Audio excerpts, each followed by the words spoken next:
Bem-vindo ao nosso primeiro episódio do nosso podcast Gente do Céu! Seja muito bem-vindo, pessoal! Esse é o nosso primeiro podcast, primeiro episódio. E claro que a gente tem que começar entrevistando o professor Wesley. Porque tem muita gente que não conhece a sua história, né, Wesley? Conhece bem pouquinho, mas não conhece quem era o Wesley antes de ser o professor Wesley, né? Exato. Acho que é muito legal a gente começar falando lá da sua infância, né? De todo o tempo. Primeiro a gente quer agradecer, né? Que a gente não pode esquecer e agradecer todos vocês, todo mundo que participou da rifa, que nos ajudou. Porque se hoje a gente tem esse espaço aqui para as gravações das aulas, para começar este podcast, é graças a vocês que ajudaram a gente e sempre está acompanhando desde o nosso comecinho nas redes sociais. Exato, muito obrigado, Deus abençoe muito. É que a Jéssica acabou de comentar, tudo isso está acontecendo, a construção aqui do estúdio, tudo é graças a vocês. Deus abençoe muito. Esse é um sonho virando realidade, né, Jéssica? E a gente acompanha cada um também que está no YouTube, né, que deixa comentário, a gente sabe todo mundo que sempre está ali interagindo, comentando e está estudando de verdade as aulas que a gente coloca toda semana. Hoje eu quero entrevistar o professor Wesley, contar um pouquinho para vocês da história dele, da vida dele. Acredito que muitas pessoas vão ficar realmente, gente do céu, que não vai acreditar. Gente do céu! Que não vai ouvir aqui. E não só ele. Nos outros episódios, a gente sempre vai estar trazendo pessoas que têm vida com Deus e que têm muita história para contar, muita experiência para compartilhar, que agrega muito na vida de vocês. É muito legal a gente ver que pessoas reais também passam por problemas como a gente e também tem histórias improváveis, que a gente olha e fala, nossa, não acredito que a pessoa chegou lá, né? E todo mundo a gente já tem uma lista de várias pessoas, todo mundo que vai passar por aqui sempre vai ter essas histórias. Tem gente boa demais pra trazer aqui, vocês vão se surpreender, vocês nem imaginam. Tem história de todo tipo, e não só pessoas evangélicas, a gente pretende também trazer católicos, né? Vamos trazer padre aqui. Vamos trazer... Wesley, a primeira pergunta que eu quero falar pra você, quero que você conte um pouquinho pra eles da vida de quando você era escravo do pecado, porque é uma coisa que a gente sempre conversa, que a galera que tá lá no mundão acha que é livre, né? Tem essa falsa ideia de livre, acha que nós que obedecemos a palavra, que servimos a Deus e temos várias coisas para seguir que Deus realmente nos privou pela nossa proteção, né? Acha que é livre e nós somos presos. Nós cristãos, Sim. Nós que servimos a Deus, não temos liberdade, mas é uma falsa liberdade lá fora, né? Queria que você começasse a contar um pouquinho do tempo que você foi escravo do pecado. E realmente é como a gente sempre conversa, o diabo ele gosta de humilhar, né, a gente. Então ele faz a gente chegar mesmo a fazer coisas que destroem totalmente o nosso corpo, a nossa mente, tudo. E você ainda acha que você tá certo, né? Você tem uma história desde a sua Sim. infância, os seus primeiros contatos com a bebida, com a droga, logo foi bem cedo, né? Bem cedo, exato. Acho que muitas pessoas que nos acompanham nas mídias sociais não sabem que eu nasci em um lar evangélico. Né? A minha família, ela tem uma história dentro da Assembleia de Deus. As primeiras lembranças que eu tenho é correndo dentro da igreja, dando trabalho para os diáconos ali em volta dos bancos, aqueles bancos antigos de madeira, grandão. A minha mãe cantando no circo de oração, meu pai tocando guitarra. E isso foi na zona sul de São Paulo, no bairro do Capão Redondo, bairro conhecido pela criminalidade, toda aquela loucura ali. Isso se deu nos anos 90. E ainda na minha infância, você perguntou sobre as primeiras experiências que eu tive com bebida alcoólica, com droga. Na minha infância, enquanto você fazia a pergunta, me veio na memória. O primeiro contato que eu tive com bebida alcoólica, eu deveria ter 10 anos de idade, cara. E foi muito curioso, foi assim. Eu tinha um amigo... Muito cedo, né? Cedo demais, 10 anos de idade. Foi tipo assim, eu lembro que eu tinha 10 anos de idade, eu tinha um amigo, ele é meu colega até hoje, né? Converso com ele. E ele tem o mesmo nome que eu tenho, Wesley. Nós éramos amigos de escola e às vezes eu ia dormir na casa dele. E eu me lembro que eu fui dormir na casa dele e nós fomos num aniversário de amigos dos pais dele ou familiares dele. Eu não lembro muito bem o que era, mas nós saímos e fomos para esse aniversário. E eu lembro até o lugar que era, em Itapecerica da Serra. E quando nós chegou lá, os adultos tudo festejando, tudo, nós começou a brincar. E nós ia de tempo em tempo nas mesas, pegava a garrafa de cerveja, enchia um copo de plástico e saía escondido para beber. E o mais curioso é que eu não sei se eles fizeram vista grossa, os adultos, ou não viram isso. Mas eu lembro que nós bebemos ali. E seu amigo já fazia isso? Já. Eu junto com ele fazendo isso. E nós fizemos junto. E eu lembro que foi a primeira vez que eu fiquei alcoolizado. Eu fiquei meio tonto, meio bêbado, e eu fui dormir na casa dele. E acho que a mãe dele depois percebeu. Mas você lembra se você bebeu? Era algo bom? Era algo gostoso? Você fez porque assim, você foi na influência dele? Fui na influência. Não, eu vou fazer porque geralmente a gente começa Fomos, assim, né? Quando a gente vai beber, vai Exato. usar droga, é sempre porque, Sempre eu não vou ser o único diferente aqui. Não era bom, era amargo. Cerveja era super Então, amargo. por isso que 10 anos 10 gostar anos de de idade. cerveja, o Não, gosto da cerveja, eu não acho era que algo bom. pelo ambiente que eu tava, vendo que as pessoas estavam fazendo. Os Você amigos queria bebendo. se igualar a ele, né? Nós bebeu, ele nós pegou e bebia escondido. Ó, pra você ver. Mesmo sendo criança, nós sabia que era algo errado. Porque nós bebemos, perdemos, Porque bebeu não- escondido. Fomos beber escondido. E aí eu fui pra casa dele, eu lembro que parece que o bolo era de maçã, eu falei que era de limão, então eu cheguei a ficar alterado mesmo, no outro dia. E eu lembro que os pais deles perceberam que nós estávamos alterados e riram disso. É muito curioso que eles riram disso daí. Eles aprovaram o que você estava fazendo. Risada, beberam, tudo tal. Mas por conta da cultura, tudo, a influência, Uhum. que infelizmente dentro da nossa cultura brasileira tem um certo tipo de influência a incentivar a bebida alcoólica. Então essa foi a primeira experiência que eu tive com bebida alcoólica, eu devia ter 10 anos de idade. E a partir daí, isso foi progredindo, foi crescendo. Sim, só que foi assim, aí depois dessa experiência, eu não me lembro de ter mais experiência com bebida alcoólica. Essa foi a primeira. Com 14 anos de idade, eu fui em um aniversário, aí minha família já não estava mais na igreja, nós fomos em um aniversário de casamento, né? Aniversário de casamento. E eu lembro que nós sentamos em uma mesa, era um aniversário cristão. Aniversário cristão. E eu lembro que a ideia que rolou é o seguinte, né? Enquanto os crentes estavam ali, não podia ter bebida alcoólica. Mas o pai do noivo, eu lembro nitidamente disso. O pai do noivo falou o seguinte: quando o pastor e os cristãos foram embora, nós vai beber. Só que a galera que estava comigo na mesa não queria esperar os crentes ir embora para nós beber. Eles saíram, pegaram uma Coca-Cola de 2 litros e aí batizaram lá fora. O que era batizar? Era tirar um pouco da Coca-Cola e jogar cachaça. Pinga mesmo. E aí misturava tudo e se passava por Coca-Cola, mas não era, estava batizado. Eu lembro que lá na Zona Sul de São Paulo, na época, nós chamava isso de hi-fi, alguma coisa assim. E essas pessoas que estavam com você eram seus amigos ou sua família, assim, também? Eram colegas, tinha um primo meu e meu pai. Um primo meu e meu pai, e o resto era colegas, né? E aí, entraram com a bebida alcoólica na mesa, e se passou por Coca-Cola. E eu lembro que eles enchiam o copão, né, e vira. Quem bebe? O meu pai tentou me incentivar a não beber. Meu pai falou, você não é acostumado, para com isso, não bebe. E aí eu, 14, 15 anos de idade, na adolescência ali, tá me tirando? Você tá me tirando, pai? Eu vou beber. E os caras, já era macaco velho bebendo, né? Bebe, filho do João. Que o nome do meu pai é João, eu chamava filho do João. E eu matando o copo, sentado, bebendo. Enfim. Aí eu lembro que os crentes foram embora e liberou a cerveja. Aí os moleques falaram, vai lá pegar uma cerveja lá, Wesley. Quando eu levantei e caí de cara no chão. Já tava no Eu limite. caí de cara no chão. Acabou. Eu fiquei bebaço mesmo. E essa foi a primeira vez que eu fiquei alcoolizado ao ponto mesmo de voltar, vomitar. E eu tenho alguns flashes depois de que eu saí desse lugar. Eu lembro nitidamente que falaram bem assim, solta ele pra ver se ele consegue andar. No que me soltaram, eu abracei um poste e caí no chão. E o povo tudo rindo de você. Tudo rindo, cascando bico. E aí, voltando pra casa, eu tava sendo carregado, né, voltando pra casa. Aí, quando eu abri o olho, eu tenho essa imagem, os meninos pra zoar, molecagem, tava de cueca na rua. De cueca na rua. Eu acho que eu não tava, eles não chegaram a deixar eu de cueca na rua. Aí eu cheguei em casa, eu lembro da minha mãe falando, brigando com meu pai, porque meu pai deixou. Aí meu pai falava que era pra mim aprender, que eu quis dar um diômetro e tal. Aí daí pra frente, acabou. Eu entrei no alcoolismo mesmo. Porque esse grupinho que eu saí pra beber... Virou algo normal, né? Virou algo normal. Esse grupinho que eu bebi nesse dia, que eu bebi com eles nesse dia, começaram a me chamar pra tal festa americana. O que seria a festa americana? Aquela festa que reúne na casa de alguém, cada um leva alguma coisa, leva um garrafa de bebida, leva um prato de comida. Só que meu pai e minha mãe tentou me barrar, eu era muito novo, eu tinha 14 anos de idade, galera. 14 anos de idade, na Zona Sul de São Paulo, mais perigoso. Foi bem na época que estourou o funk, começou a estourar o funk. Então eu saía pra ir pra essas baladas e voltava amanhecendo o dia. E por muitas vezes eu encontrei os meus pais indo atrás de mim de madrugada, cara. Hoje eu vejo o peso que é isso, que hoje eu sou pai. Como eu ficaria preocupado com um filho de 14, 15 anos de idade, a noite inteira na balada e voltando Que é bêbado. aquilo que a gente sempre conversa, a questão da influência, né? Influência. Eu fui muito Você morava em um lugar, você já morava no Brasil, que já é um lugar que incentiva, trata a bebida como Não, tem que Normal. beber mesmo.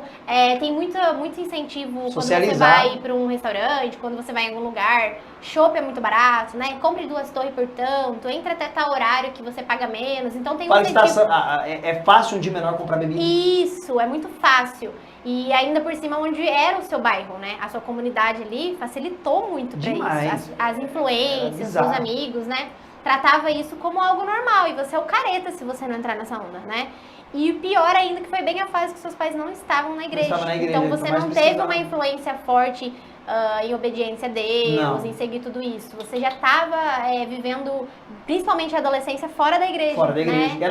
Era o momento que eu mais precisaria. Mais precisaria. Adolescência, você é bombardeado com tudo que o mundo oferece.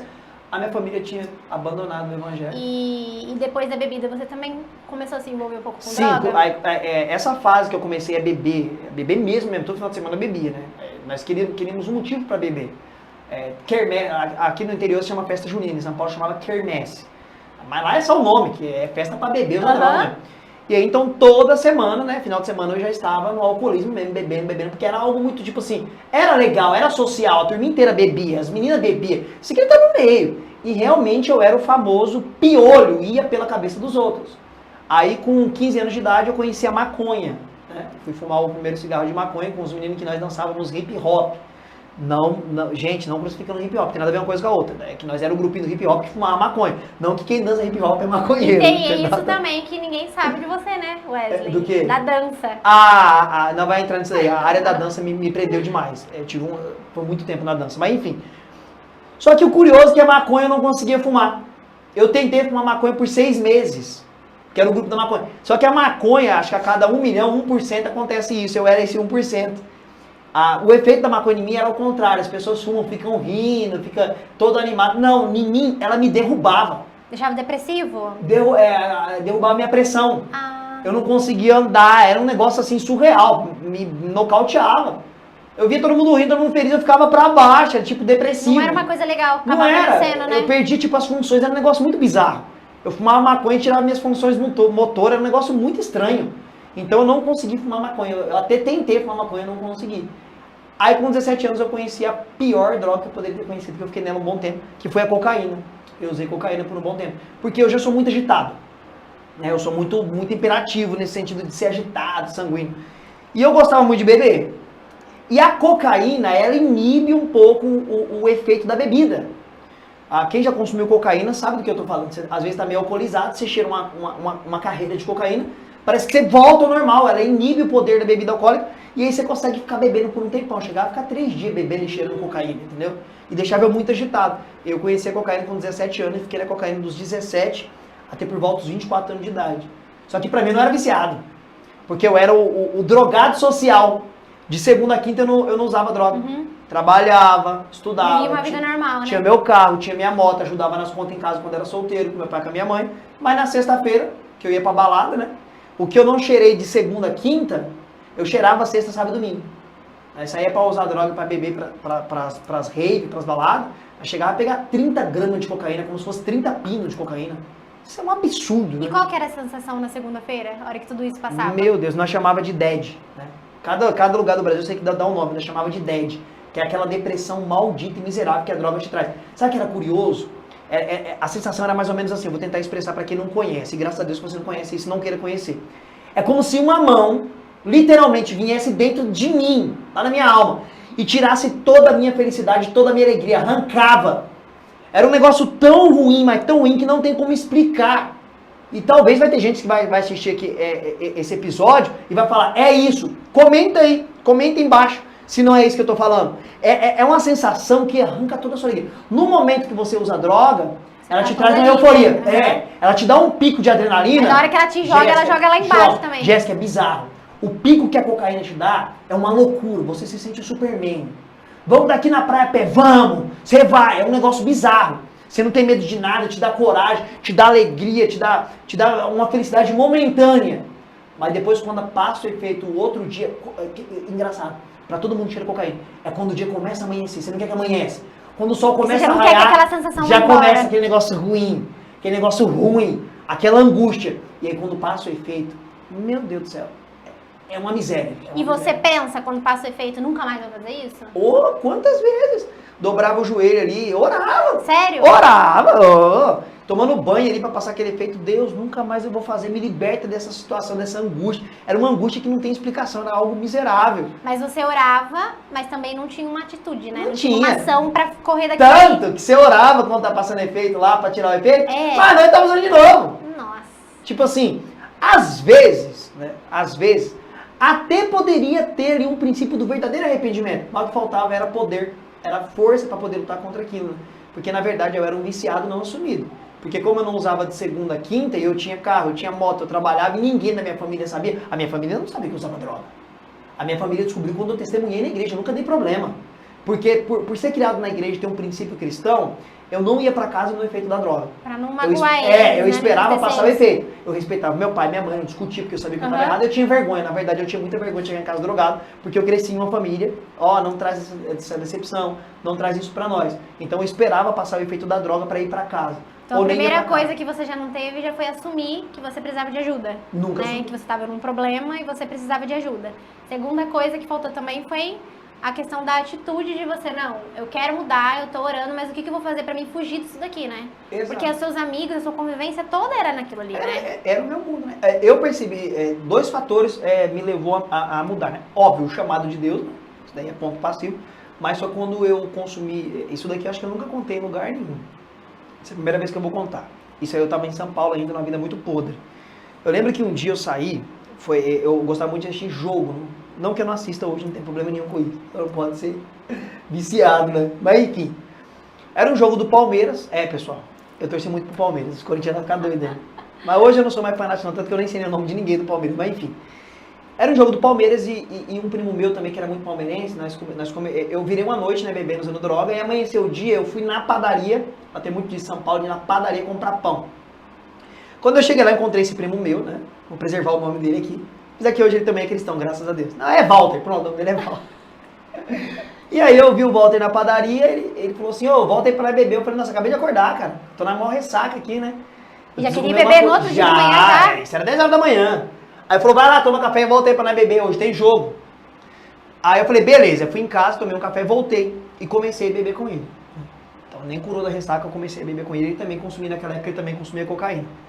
E nós bebeu ali, vamos lá, vamos pegar uma, né? Eu na biqueira pegava uma, né? Aí pegou uma, acabou, você não para mais, só para quando você desmaiar ou o dinheiro acabar. E ficamos ali bebendo e cheirando cocaína naquela padaria e passou muito rápido, parecia um filme, foi passando muito rápido o dia. Quando eu menos percebi, nós já estávamos em outro ambiente, em outra padaria, né? Chamava Padoca lá em São Paulo, assistindo o jogo e bebendo, assistindo o jogo e bebendo, assistindo o jogo e bebendo, e usando droga.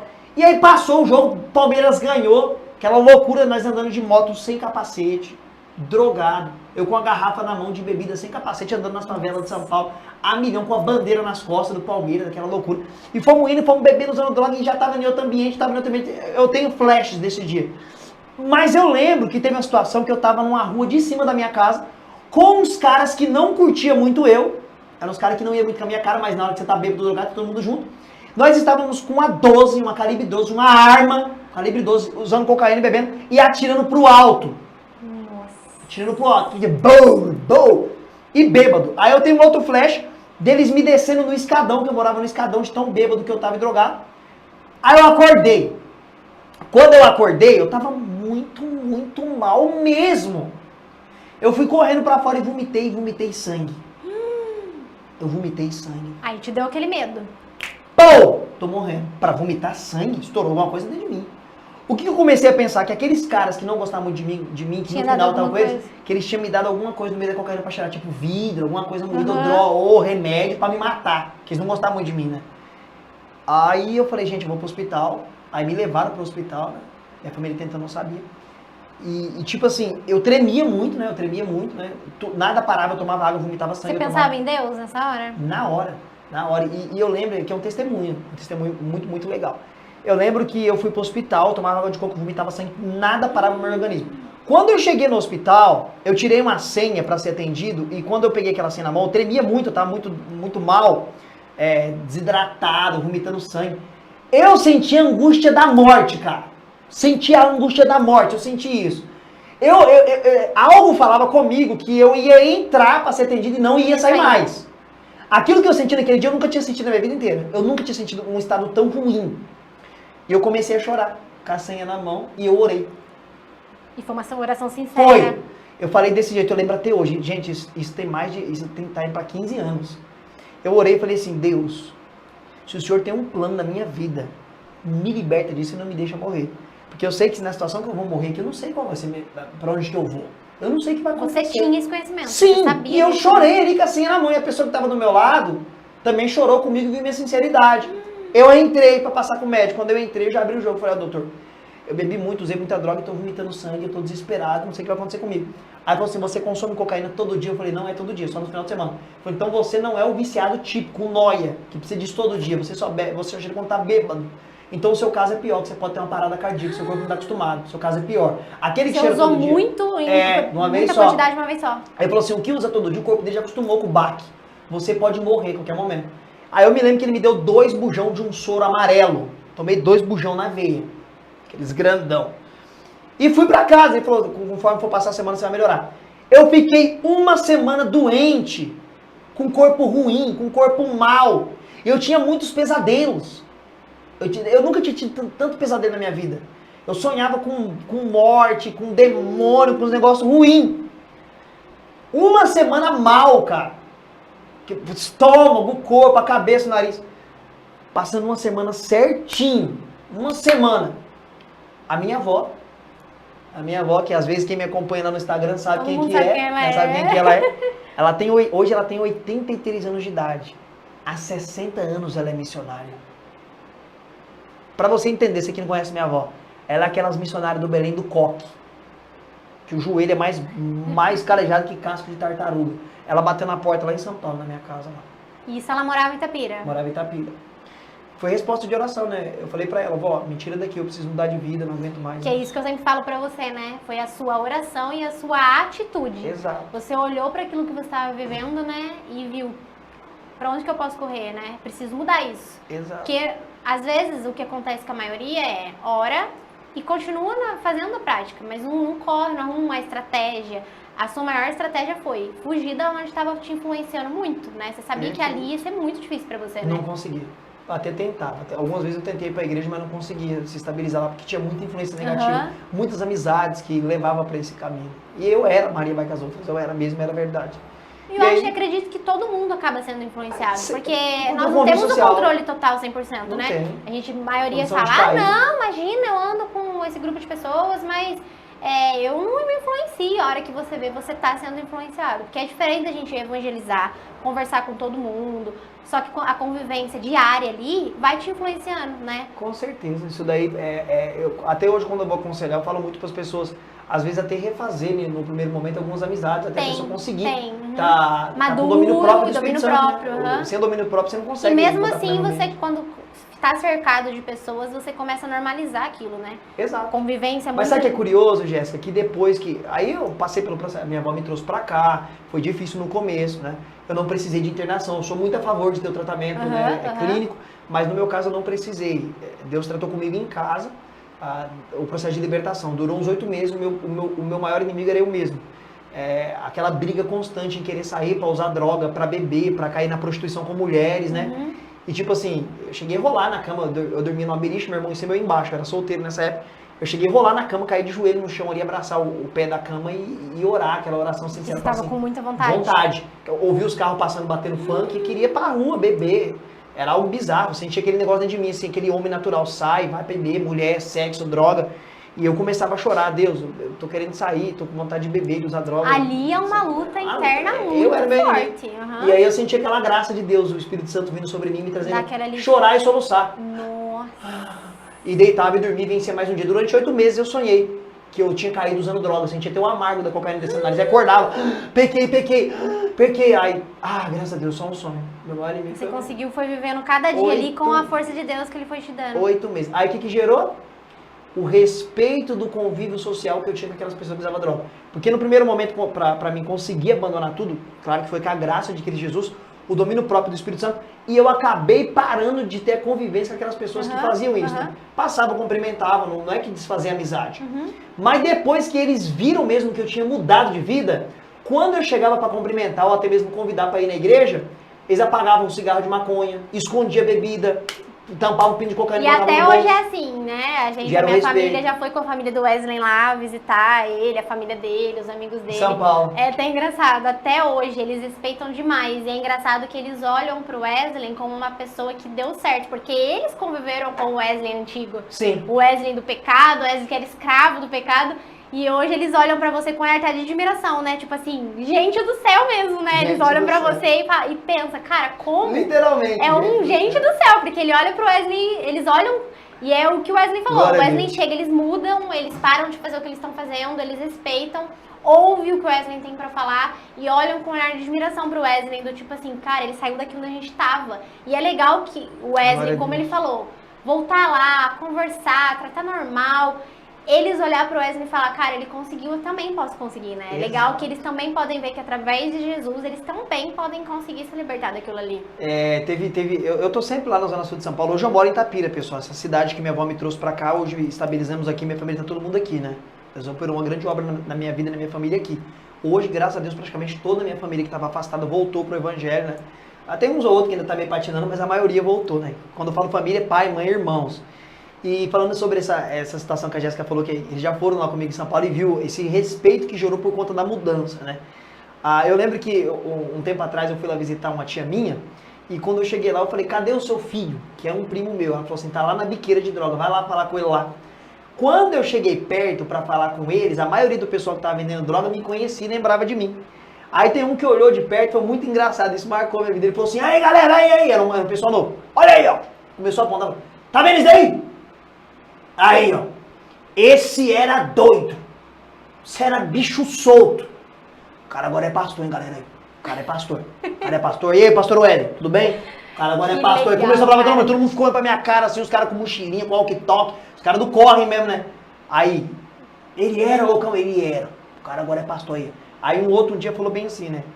Esse é o Fabinho, ele vai acompanhar isso. Ele falou assim, esse dia ele mandou uma mensagem pra mim, falou assim, ele me acompanha os vídeos, as entrevistas, os programas que eu faço. Aí ele falou assim, cara, você é o nosso herói, cara. Você é o nosso exemplo, você é o nosso herói. Eu falei, não, o herói é Jesus, cara. Não, mas você tá entendendo o que eu quero dizer. Tipo assim, é o que você falou, Jéssica. Improvável. É um que saiu daqui e mudou de vida e mostrou que dá pra ser. Porque muitos amigos nossos, da nossa época, morreu lá, cara. Amigos que andavam com nós, que Não usavam teve essa droga, oportunidade, foram né? assassinados pela polícia, assassinados pelo crime, tão presos, tão na noia, tão morando na Cracolândia. Então, tipo assim, outros deram certo também, mas eu também sou um que saiu dali, Cristo teve misericórdia, mudou de vida e gerou esse grande Eles respeito. olham muito assim, porque o Wesley tem uma família, tem filho, conseguiu se levantar, conquistar suas coisas, tem uma casa, então tem uma vida boa, né? Uma base familiar. Graças a Hoje Deus. tem um filho que consegue instruir ele dentro da igreja. E acho que sim, o topo pra eles é eles ver que o Wesley é um professor e ensina a Bíblia. Porque O mais improvável. não tem sentido nenhum. E a gente que é amigo, assim, do Wesley, que é bem próximo dele, a gente até olha pra ele e fala, Wesley, cara, é Deus na sua vida. Muito improvável. Porque é muito improvável, tanto é que, assim, até em questão dos estudos, você nunca foi uma pessoa que amava ler Nunca. livros. Na Porque escola. pra saber Bíblia, pra ser um professor, tem que ter muito livro. A quantidade de livro que o Wesley lê e gosta, né, os livros grossos, assim, Odiava que eu a falo leitura. assim, gente, não é possível, né? É um milagre tão grande que eu lembro que tinha nas aulas de geografia e história, para ganhar nota, aquele maisinho, lembra da escola, maisinho? Uma professora pedia para fazer leitura em sala de aula. Eu nunca li. Nunca! Eu odiava a leitura. E hoje eu estou apaixonado, porque para ser professor, para ser pregador, teólogo, você tem que amar a leitura. Uhum. Então foi uma graça, foi algo assim, sobrenatural. E gera esse choque nas pessoas que me conheceram e conviveram comigo, que realmente eu era aquele improvável. Gente, a Jéssica falou, eu vivi 10 anos da minha vida em palco de dança. Eu tive muito contato Essa com pergunta danças eu queria sensuais, fazer pra você, queria que você contasse axé. pra eles, porque eles não sabem desse lado do seu envolvimento com a dança, que você acabava ali expondo o seu corpo, né? Se vendia ali em cima dos palcos, né? A forma que você dançava e você ficou muito conhecido também, né? Na Fiquei dança. muito conhecido na dança. Antes do funk explodir em São Paulo e no Brasil inteiro, o que era muito popular, principalmente em São Paulo, Rio de Janeiro e Minas Gerais, era axé. Muita pessoa aqui da minha idade, não que eu sou tão velha, tá na faixa dos 30 e poucos anos, que vai lembrar que o axé bombava muito na televisão e nas baladas. Então naquela época lá, ou você era playboy, ou traficante, ou dançava axé. Eu não era playboy, não era traficante, eu dançava axé. e atraía muita atenção da mulherada. Então, pra mim, o benefício era ser famosinho, que você virava celebridade, né? A celebridade do bairro, da quebrada, e catava muita menininha. Então eu entrei pro lado do axé e fiquei um bom tempo no axé, dancei muito. E também isso favorecia você entrar de graça nas baladas, você ganhava festival, ganhava dinheiro, ganhava bebida. Então eu fiquei muito tempo envolvido com a dança, e dancei axé, dancei hip hop, e acabei me envolvendo no mundo da prostituição com mulheres, que gerava muita prostituição com mulheres. Você contasse um pouquinho pra eles que... Pela graça de Deus, ainda você não teve nenhuma doença, acabou não engravidando ninguém, que é uma coisa que a gente sempre comenta, porque a vida que você acabou levando ali, poderia ter acontecido muita coisa, né? Sim, eu lembro que o primeiro exame de HIV que nós fizemos, era eu e um amigo meu que era dançarino. Você tinha quantos anos? Eu tinha 17 para 18 anos. Você imagina? Eles pediram na escola pra fazer e eu fiz com muito medo. É assim, pessoal, eu bebia, usava droga e dançava, então eu tinha uma vida sexual muito ativa. Você começou em média com quantos anos, você lembra? A vida sexual? É. 14 anos de idade. Não, a primeira experiência sexual que eu tive foi muito cedo mesmo. Foi um negócio bizarro. Eu devia ter 8 anos de idade, cara. Nossa. Acho que eu nunca contei isso também pra ninguém. Era eu, um amigo meu, né, um vizinho, um menininho, que tinha a priminha dele, uma menininha. E por influência de tudo que era posto pra nós ali, acabou que nós tentamos ter relação sexual com ela. Nossa. Eu e ele com a menininha.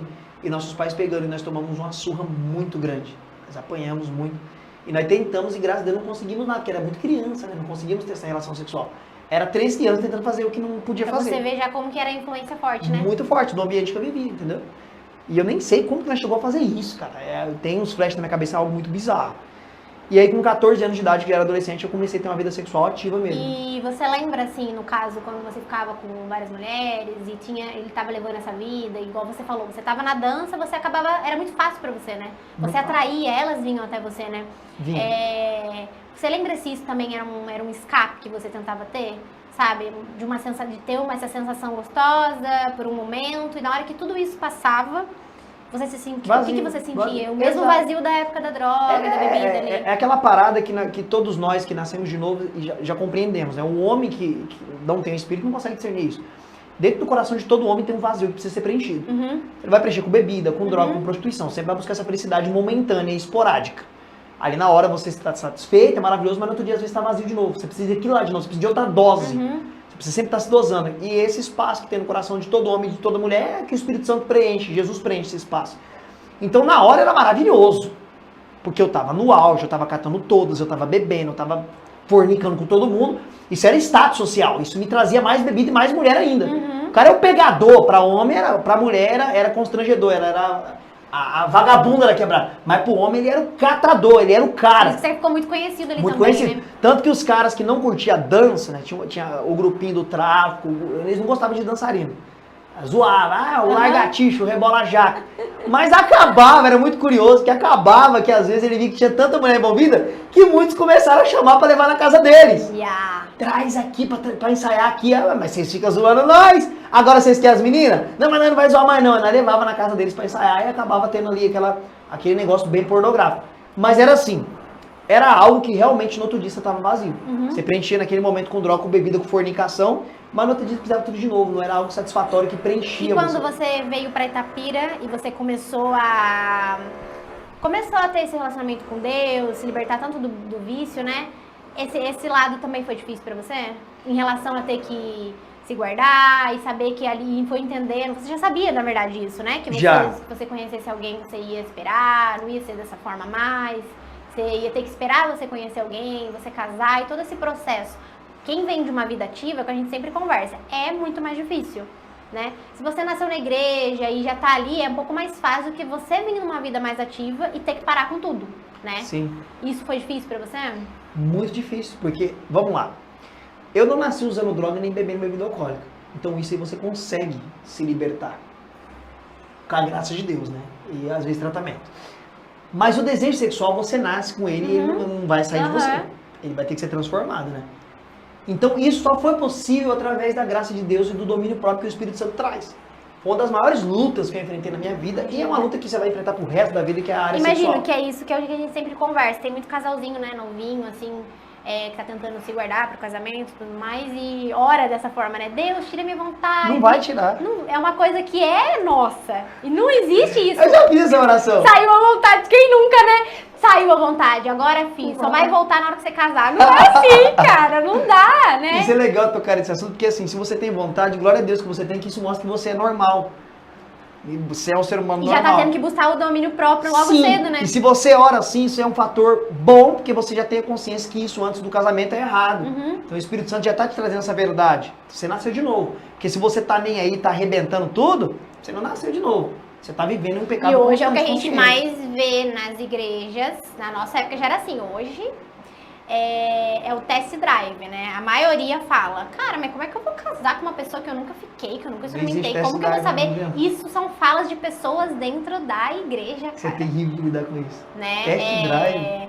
Porque, na verdade, a base dessas pessoas tá na relação sexual, né? Não no, vou conhecer a pessoa, vou formar uma família com ela. Só olha aquele pequeno detalhe, não olha o resto. Sim. Porque você pode fazer o test drive na pessoa, mas se você não conhecer ela, não saber quem que ela é, não saber as reações que ela tem quando na primeira briga, não saber como que ela lida com os problemas, se é uma pessoa explosiva, você pode ali fazer o test drive, tá ok, e no resto não tá nada ok, né? Não tem nem como ser uma base pra você ficar com alguém e pra você seguir um relacionamento, um casamento com alguém, né? E outra coisa, Jéssica, as pessoas se esquecem, tocando nesse fator do sexo, as pessoas se esquecem, o sexo ele é fundamental no casamento, é uma parte importantíssima.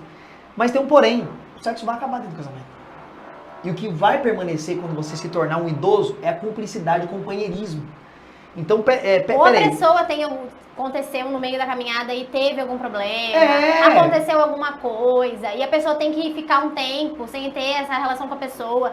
Tirou aquilo ali, quem que é você, né, ali na hora? Que casal que você é? Se a base for essa, tirou aquilo, acabou tudo. E a pessoa esquece que as promessas que se faz no altar perante Deus da igreja é o quê? Em todos os momentos da vida. Então é assim, e aqui entra agora no bate-papo de conselhos, para você que talvez aí é jovem e tá se ardendo em desejos, e isso é bom, que você é normal, mas é que você peça para o Espírito Santo continuar te trazendo o domínio próprio para você esperar isso chegar ao momento certo, porque é um presente de Deus para o ser humano o sexo. Dentro Foi do ele casamento, que criou. Exato, não foi o diabo não, né? gente. E outra, lá no Jardim do Éden, lá a queda do homem não foi sexo, como alguns palerma pensam, não. Não foi sexo, não. Tanto que tem ordenança de multiplicar e povoar a terra. Como é que você vai multiplicar sem sexo? Não tem nem como, né? Só que o sexo tem os padrões que Deus criou esse presente pro homem, pra mulher, que é dentro do casamento. Que é aquilo que a gente fala, mais uma proteção de Deus aí, e que a gente emocional, doença e tudo, cara. O emocional, principalmente. Acabou que eu nem falei da doença, atropelou tudo, eu nem falei. Eu fiz exame de AIDS quando eu tinha 17 anos de idade. E quando eu peguei, quase que eu morri do coração pra abrir. Eu e o meu primo Denis, que também mexe isso daí, né? Pegou o exame na mão, eu tinha muito medo de abrir, porque eu não tinha uma vida sexual muito promíscua, né? Apesar que eu chegava a me cuidar, né? Usar preservativo e tudo. Mas acontecia acidentes, de estourar e todas essas paradas que acontecem. E graças a Deus não deu nada. Quando eu fui casar também com a minha esposa, hoje a Prisciele, para preservar ela também, eu fiz o exame, graças a Deus não deu nada. Deus foi muito misericordioso comigo, de eu não contrair nenhuma doença nessa vida podre que eu levei e também não arrumar nenhum filho. A Prisciele até hoje ainda briga comigo, tem medo, né? Vocês brigam comigo, né? Parecer aí um menino de 15, 16 anos de idade, não, que tem mais 17 anos de idade, 18 anos de idade. Oi, pai! Mas eu acho que não, né? Deus teve muita misericórdia. Esses são os riscos, e é por isso que Deus nos protege, né? E a maioria não entende. Um amigo meu já apareceu proteção. sobre isso. Um amigo meu apareceu uma filha dele de 23 anos de idade. Você imagina a vida da pessoa, se você já tá casado, você já mudou a sua vida, já mudou os seus planos, tá com uma família, aconteceu uma coisa lá do seu passado, vem trazer pra você, não é legal, né? Não é legal. Wesley, queria que você falasse um pouquinho para as pessoas se você imaginava, quando você tava toda nessa vida, se você imaginava ser o que você é hoje. Nunca passou pela minha cabeça, jamais. Eu entendi o seguinte, sempre ardia dentro do meu coração que um dia eu voltaria para os caminhos do Senhor. Isso aí é inegável. Dentro daquela vida podre que eu levava, eu sabia que o que eu estava fazendo era... Eu fui criado na igreja, cara, e as melhores lembranças que eu tinha, e que eu tenho até hoje da minha infância, era dentro da igreja, era maravilhoso. Eu no Dia das Mães, dando uma rosinha para minha mãe, citando um texto da Bíblia, aquilo ali marcou a minha vida, cara. Tipo assim, eu cresci nesse ambiente e eu tinha muita falta. Mesmo que eu não tinha força de voltar, eu tinha muita falta. Eu sabia que um dia eu voltaria, algo falado dentro de mim. Mas que eu seria um pregador, um teólogo, nunca! Mas ninguém pensou isso, nem minha família. Tanto que assim, eu não venho de famílias de pregadores, de teólogos, de pastores, né? Hoje tem tio meu que é pastor, o meu avô também uma vez dirigiu a igreja, né? Mas, tipo assim, não é aquela família que já podia esperar que é um patriarcado, que eu vou... Não! Meu pai não prega, minha mãe não prega. Meu pai canta na igreja, minha mãe prega. Não, eu fui totalmente um improvável. Nunca, ninguém esperaria isso. Tanto que, por isso que o povo surpreende que me conhece hoje e sabe como é que é, né? E hoje, que conselho que você daria para as pessoas que tá nessa vida, que tá vivendo aquilo que você... tá lutando, porque tem muitas pessoas também que tentam ir pra igreja, e a gente vê muito isso hoje, né? Tenta ir pra igreja, fala assim, não tô conseguindo me libertar do vício, não tô conseguindo parar com isso, vou parar também de ir na igreja, vou parar também de servir a Deus. E não tenta lutar, acha que pra ir pra igreja precisa primeiro se libertar de tudo isso, tá ok, tá perfeito, santão, e depois ir pra igreja. Não entende, na verdade, o que é igreja, né, Wesley? Infelizmente, porque a igreja seria o lugar para essa pessoa buscar ajuda, para buscar o auxílio, para compartilhar ali com o pastor, com o líder, tudo que tá passando e ter esse apoio, né, para lutar contra isso. Se a pessoa esperar se libertar para ir para a igreja, você não vai nunca. Você tá entendendo? Jesus Cristo veio para os doentes, para você, que precisa, para mim, que era doente. E ainda no sentido do pecado original do homem, nós somos doentes nesse sentido. Por isso que a graça de Deus vem e nos traz vida, nos traz o domínio próprio, tudo isso para lutar contra essas vontades. Mas para você, que está me ouvindo agora, que quer viver uma vida nova, uma transformação, primeiro tem que ter renúncia. Você tem que renunciar a você mesmo. E essa renúncia, às vezes, de você mesmo também vai incluir pessoas do seu ambiente, do seu convívio. E isso aqui é muito legal. Quando Deus quer trabalhar na vida de Abraão, o que ele fala para Abraão? Sai da sua terra, sai da sua parentela, vai para um lugar que eu vou te levar, e ali farei de ti uma grande nação. Aí tem todo um plano de contexto cultural da época de Abraão, que ele vivia num lugar ali que era rodeado pela idolatria, a influência ali, pagões, né? Então, às vezes, Deus precisa tirar pessoas de perto de você, do seu ambiente, ou até tirar você daí mesmo, entendeu? Para mudar essa situação. Porque o que nós tá batendo na tecla desde o começo do nosso bate-papo aqui hoje. Tem um fator influência sim, pessoal. Isso é muito presente em todos os aspectos, todos os ambientes, isso acontece. Tanto que tem algo que acontece com todo mundo. Ó, vou te dar um exemplo, como é que a influência às vezes te leva pro caminho errado. Você já percebeu quando você começa a conviver muito com a pessoa, você começa a falar que nem ela, você começa a pegar os três jeitos da pessoa de forma inconsciente. Você fala, cara, eu tô falando que nem fulano. Eu tô me movimentando, eu tô me vestindo que nem ela. Eu tô cortando o cabelo igual, fazendo a barba igual, o penteado igual. Porque isso é natural do ser humano, uma adaptação. Então, você precisa, primeiro de tudo, óbvio, buscar o Senhor Jesus para que o Espírito Santo venha sobre você para trazer o domínio próprio. E aí vai ter as renúncias, porque o homem ele é um agente. O Espírito Santo vai trabalhar em você, mas você tem responsabilidades como ser humano. Você tem que tomar decisões de falar assim, ó, por enquanto, nesse momento, eu não vou conviver com essa pessoa, porque essa pessoa vai acabar me levando para o caminho errado. Depois, quando eu passar por essa transformação, por esse processo de libertação, seja o que for o seu problema, você pode voltar a conviver com essa pessoa e vai gerar o que gerou, que as pessoas, acontece na vida de todas as pessoas que vão se identificar com isso. Gera um respeito, que aconteceu comigo, com essas pessoas que me conheciam. Então o conselho que eu dou é esse, primeiro de tudo, se apegar a Cristo e a renúncia de você mesmo e de pessoas e de tudo que te leva para esse caminho da podridão. Para viver essa vida nova, para viver essa transformação. E tem muitas pessoas passando por isso e não sabem como agir, né, quando entrar dentro da igreja. Eu acredito que é legal você pegar uma pessoa de confiança ali dentro da igreja, o líder, o pastor, alguém de confiança, e pedir essa ajuda, né? Entender que tem esse problema e tá tudo bem, você não é nenhum estranho por isso, porque todo mundo tem problemas. A diferença é que a maioria não admite que tem, né? Exato. Não busca ajuda, né? E você precisa sim de um apoio, porque automaticamente, você afastando das suas influências, você vai acabar ficando sem ninguém, né? Sem amigos, sem apoio. Então é legal você se enturmar, começar a ter amigos novos, amigos dentro da igreja, pessoas sem... E não é só ter amigos dentro da igreja, também saber escolher os amigos que você tem dentro da igreja, né? Que te leve a fazer coisas melhores e te leve para mais perto de Deus, né? E então é isso, nosso podcast está chegando ao fim, né? Nosso primeiro episódio está chegando ao fim. O segundo, a gente já tem um convidado bem legal que quer falar um pouquinho dele? Tem a ver com a minha história de vida no campo teológico. É surpresa, vocês já viram eles comigo aí, vocês que me acompanham. E ele vai falar um pouquinho do sistema religioso, o que foi que aconteceu com ele. E tem que estar preparado mesmo para ver o que ele vai contar aqui, né? Tem, vai ser muito surpreendente. Vai ser bem surpreendente. Ele tem uma caminhada aí no evangelho aí de, acho que pelo menos quase 3 décadas, né? 30 anos aí. E tem muita experiência. Muita coisa. Muita coisa, ele vai abrir o jogo, falou que vai poder perguntar tudo. E a gente queria finalizar com uma oração, você pode orar pra gente? Agora, vamos orar. Pai, graças te damos por esse privilégio, por esse tempo tão precioso que o Senhor nos proporcionou, de estarmos aqui falando sobre tudo isso que o Senhor tem operado na minha vida, na vida de tantos cristãos, nossos irmãos cristãos que estão nos ouvindo, e sabendo que o Senhor há de mudar tantas e tantas vidas ainda. Que tudo seja para a honra e glória e louvor do seu nome, Senhor Deus. Que esse bate-papo aqui possa ter contribuído de alguma forma para o crescimento espiritual dessas pessoas que estão nos ouvindo. Senhor Deus, abençoe meu irmão e minha irmã que vai ouvir este conteúdo. É o que eu te peço e agradeço em nome de Jesus. Amém. Amém. E graças a Deus. E até a próxima. Até a próxima. No nosso podcast. Gente do céu.